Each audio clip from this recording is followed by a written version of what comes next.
नमस्कार मंडळी, मी दीपा दंगट आणि मंडळी मी आत्ता ना गराडे गावामधली दरेवाडी आहे आणि त्या ठिकाणी एक सुंदर चतुर्मुखी शिव टेम्पल आहे आणि मी आत्ता मंदिराच्या गाभाऱ्यातच उभी आहे. आणि हा व्हिडिओ करण्याचं कारण असं की या मंदिराचं एक वेगळं आणि आगळं आश्चर्य मी अनेक वेळा बघितलेलं आहे. ते तुम्हाला मी आज सगळ्यांना दाखवणार आहे बरं का. तर हे बघा, या मंदिराच्या गाभाऱ्यामध्ये तुम्हाला हा एक दिसतो का सदस्य आरामामध्ये झोपलेला आहे हा कुत्रा.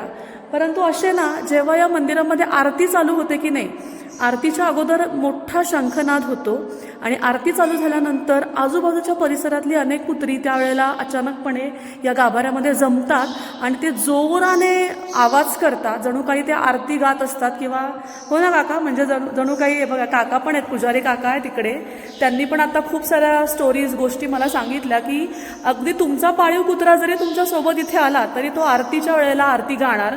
आणि तुम्हाला हा प्रसंग मी आता साक्षात रेकॉर्ड केला, तुम्हाला दाखवणार आहे.